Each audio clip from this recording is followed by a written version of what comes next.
21 number प्रश्न पर ध्यान दीजिए। 21 नंबर में है कि साझेदार का ऋण और साझेदार का किराया, ये दो बातें इसमें एक्स्ट्रा है। और सवाल में कहता है कि XYZ एक फर्म में साझेदार है। 1 अप्रैल 2020 को उनकी पूंजी दिया हुआ है। X का पूंजी 60,000, Y का 50,000, Z का 40,000। ठीक है। 1 अक्टूबर 2020 को X ने 10,000 का ऋण जो है वो फर्म को दिया है। साझेदारी संलेख में निम्नलिखित वाक्यांश है कि पूंजी पर 5% ब्याज दिया जाए वार्षिक, और साझेदार के ऋण पर 6% ब्याज दिया जाए।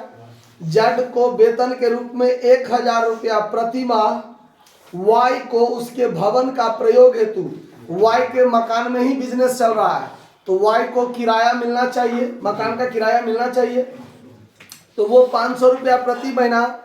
और 31 मार्च 2021 को समाप्त हुए वर्ष का फर्म का जो लाभ है सभी समायोजनाओं से पूर्व 30,300 रुपया है। लाभ हानि नियोजन खाता बनाइए। मान लीजिए कि पूंजी अस्थायी है। ठीक है। अब इसमें ध्यान दीजिए कि profit and loss appropriation account में ऋण पर ब्याज तो नहीं जाएगा। और एक चीज और, जो इसमें साझेदार के मकान का प्रयोग होता है उसके लिए जिसको किराया दे रहे हैं, ये किराया रेंट जो होगा वो पीएल अकाउंट में ही जाएगा, पीएल एप्रोप्रिएशन अकाउंट में नहीं आएगा। तो इसमें जितना बात है इसमें सिर्फ दो बात, साझेदार के ऋण पर ब्याज और वाई के मकान का किराया, ये दोनों चीज जो है वो पीएल अकाउंट में जाएगा।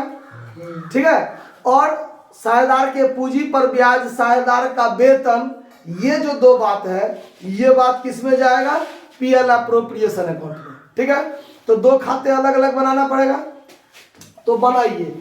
यहां पर सबसे पहले बनाते हैं profit and loss account, profit and loss account for the year ending 31 मार्च 2021। ठीक है।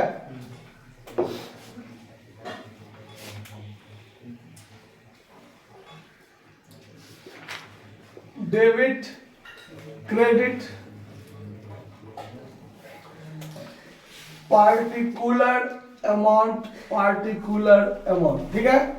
उसके बाद हम लोग बनाएंगे profit and loss appropriation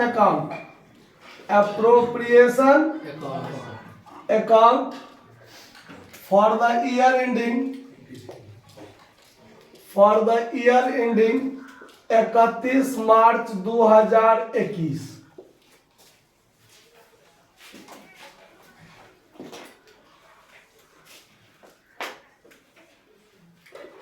debit credit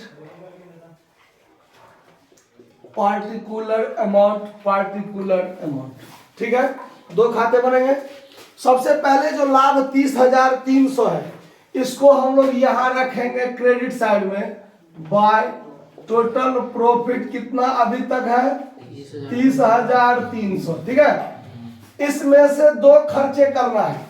एक एक्स जो ऋण दिया है उस पर ब्याज, एक्स ने दिया ऋण, हाँ, एक्सेस का ऋण पर ब्याज, और वाई के मकान के किराया, सिर्फ दो बात इसमें जाएगा।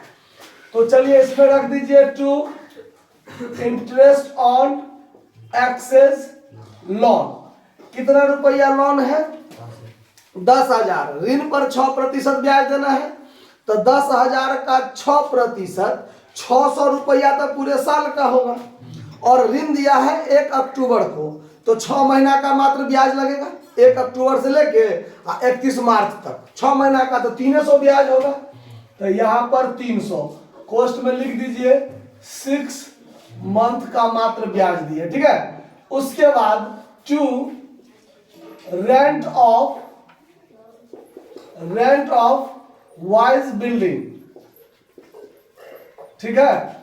कितना 500 रुपया पर महीना के हिसाब से 12 महीना का कितना हो जाएगा 6,000 हो गया। सिर्फ दो बात जाएगा इसमें। अब यहां पर इसका टोटल करके खत्म कर दीजिए। ये 30,300 और बच गया यहां पर कितना 24,000 जो बच गया ये हो जाएगा to net profit transfer to PL appropriation account. तो ये वाला 24,000 यहां आ जाएगा ना। तो यहां पर लिख दीजिए बाय नेट प्रॉफिट 24,000 रुपया चला गया। अब इसमें से खर्चा होगा क्या सब, तो पूंजी पर ब्याज, और जिस साझेदार को वेतन देना है वेतन, कमीशन रहता तो कमीशन, ये सब बात, आहरण पर ब्याज रहता तो वो चीज। अब ये सब बात पीएल अप्रोप्रिएशन हो जाएगा। तो पीएल अप्रोप्रिएशन में 3-4 बात होता है। डेबिट में पूंजी पर ब्याज, साझेदार का वेतन, साझेदार का कमीशन, आहरण पर ब्याज हो गया, और तो कुछ नहीं होता है। और अगर कहेगा रिजर्व फंड में ट्रांसफर कीजिए तो वो बात होगा आगे एक सवाल में मात्र इस किताब में दिया हुआ है। यहां पर दीजिए टू इंटरेस्ट ऑन कैपिटल, साझेदार क्या गो है 3 गो, तो XYZ तीनों को ब्याज दीजिए। 5% ब्याज देना है तो 60,000 का 5% 3,000, 50,000 का 5% 2,500, और 40,000 है ना, 40,000 का 5% 2,000, मतलब 7,500 हो गया पूंजी पर ब्याज।